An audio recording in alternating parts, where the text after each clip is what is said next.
야고보서 2장 14절에서 26절입니다.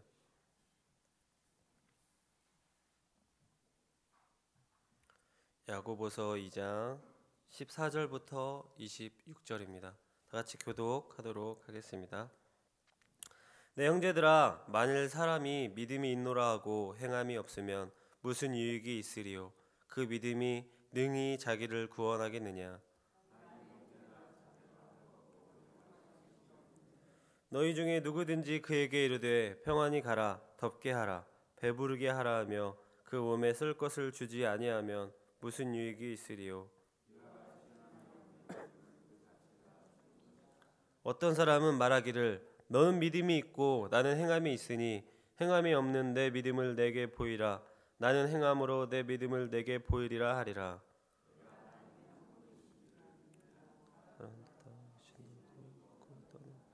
아, 허탄한 사람아, 행함이 없는 믿음이 헛것인 줄을 알고자 하느냐?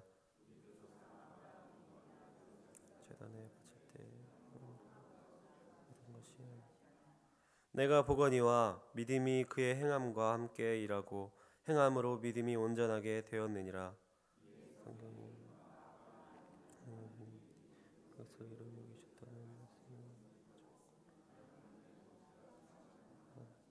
이로 보건대 사람이 행함으로 의롭다 하심을 받고 믿음으로만은 아니니라.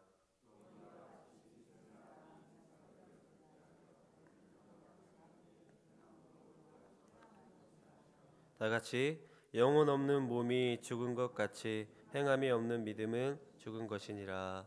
아멘. 오늘도 기도의 자리에 오신 성도님들 주님의 이름으로 환영하고 사랑하고 축복합니다. 네, 요즘 환절기라서 많이 아프신 분들 많은데요. 감기 조심하시고 또 아프신 분들이 주변에 너무 많아지고 있는데 그분들을 위해서 함께 기도하고 또 함께 아파하고 함께 우는 우리 사랑의 공동체가 되기를 주님의 이름으로 바라겠습니다. 어제까지의 말씀은 차별 대우를 금하라는 말씀이었습니다. 외모로 사람을 구분하고 차별하는 것은 하나님께 죄가 됩니다. 그러므로 어떤 경우에도 차별 대우하는 행동은 하지 말아야 한다는 그런 말씀이었습니다.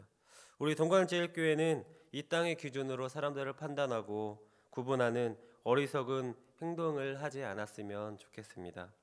우리 가까이에 있는 가장 작은 자들을 먼저 사랑하고 보살펴 주어서 마지막 때에 행한 대로 갚아주시는 하나님으로부터 긍휼과 사랑을 넘치도록 받는 복된 성도님들이 되기를 주님의 이름으로 바라겠습니다. 본문으로 들어와서 오늘 말씀은 믿음이 있다고 하면서 행함이 없는 믿음, 다시 말해 입으로는 신앙 고백을 하고 있지만 삶의 실천이 뒤따르지 않는 잘못된 믿음을 말해주고 있습니다. 야고보서의 표현에 따르면 행함이 없는 믿음은 그 자체가 죽은 것이라고 설명하고 있습니다.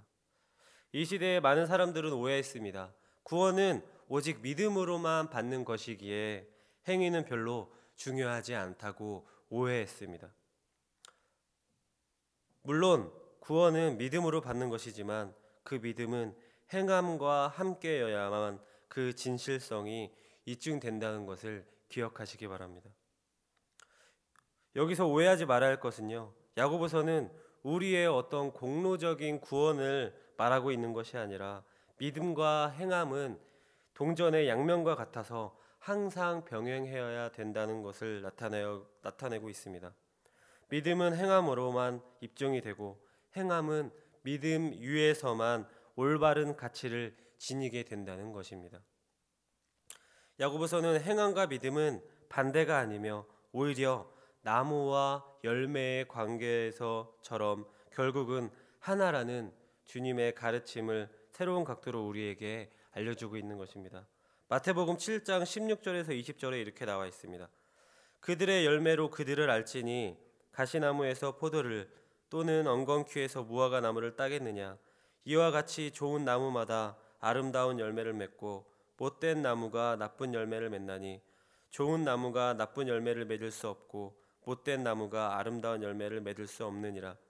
아름다운 열매를 맺지 아니하는 나무만 찍혀 불에 던져지느니라. 이러므로 그들의 열매로 그들을 알리라. 아멘. 그렇습니다. 우리의 믿음은 열매로서 나타날 것입니다. 좋은 열매이십니까? 나쁜 열매이십니까? 여기 있는 모든 성도님들은 반드시 좋은 열매 맺으셔서 마지막 때에 칭찬받는 분들 되셨으면 좋겠습니다. 그래서 오늘 본문에서 우리가 기억해야 할 교훈 세 가지를 보겠습니다. 첫 번째로 믿음의 실천은 삶의 필요를 채워주는 것에서부터 시작되어야 합니다. 본문 15절에서 16절을 같이 읽어보겠습니다. 15절 16절 시작. 만일 형제나 자매가 헐벗고 일용할 양식이 없는데 너희 중에 누구든지 그에게 이르되 평안히 가라, 덥게 하라, 배부르게 하라 하며 그 몸에 쓸 것을 주지 아니하면 무슨 유익이 있으리요. 야고보는 먼저 헐벗고 굶주린 형제 자매들이 있는데 그들에게 그 몸에 쓸 것을 주지 아니하면 무슨 유익이 있으리요라고 먼저 묻고 있습니다. 곧 믿음이 있노라 하면서 그 믿음대로 행하지 않는다면 무슨 소용이 있겠느냐라고 하는 것입니다. 이처럼 행함 없는 믿음의 허구성을 제시함에 있어 의식주, 인간의 기본적 필요를 채워주는 것을 대표적인 보기로 언급한 것은 아마도 우리 인간은 육체를 지닌 존재이기 때문일 것입니다. 즉 우리 인간은 먹을 것과 입을 옷 그리고 쉴 수 있는 안식처를 필요로 한다는 것입니다. 이 때문에 야고보는 일용할 것과 관련한 예를 들고 있는 것입니다. 성도에게 있어서 믿음의 실천이란 무슨 거창한 구호나 고상한 플라토닉 러브와 같은 것이 아니라 몸의 기본적 필요를 채워주는 일처럼 삶에 밀착된 것으로부터 시작되어야 한다는 것입니다. 이러한 사실은 야고보뿐만 아니라 성경 전체로 나타내고 있습니다. 예수님께서도 주기도문을 가르치실 때 일용할 양식을 말씀하셨고요. 또 하나님도 자신이 그러한 것을 채워주시고 행동하는 분이심을 강조하였습니다. 하나님 나라를 이루기 위하여서 주님은 먼저 말씀을 통해 하나님 나라를 선포하시고 반드시 병든 자를 고쳐주시거나 줄인 자들이 배부르며 눌리고 갇힌 자들이 또 자유함을 얻게 하는 그런 행동들을 먼저 하셨던 것을 볼 때 우리는 우리의 가장 가까운 이웃에게 가장 필요한 것들을 채워주어야 할 것입니다. 그래서 하나님 나라는 정신적인 평화만 누리고 앉아서 무슨 철학적인 세계만을 바라는 것이 아니라 아픈 몸이 온전케 되고 배고픈 자들이 배부르며 또 자유하지 못한 자들에게 자유함을 주는 그야말로 몸과 마음이 함께 만족과 기쁨을 얻는 나라임을 말씀하고 계신다는 것입니다. 그러므로 성도 여러분, 우리는 믿음과 사랑을 실천한다면서 그 어떠한 거창한 것들을 떠올리는 것이 아니라 주변에 고통받는 이웃에게 무관심한 어리석은 자들이 되어서는 안 된다는 것입니다. 또한 주님의 하나님의 나라를 이루어 간다면서 저 먼 산에 올라가 하늘만 바라보고 허황된 행동을 하지 않아야 할 것입니다.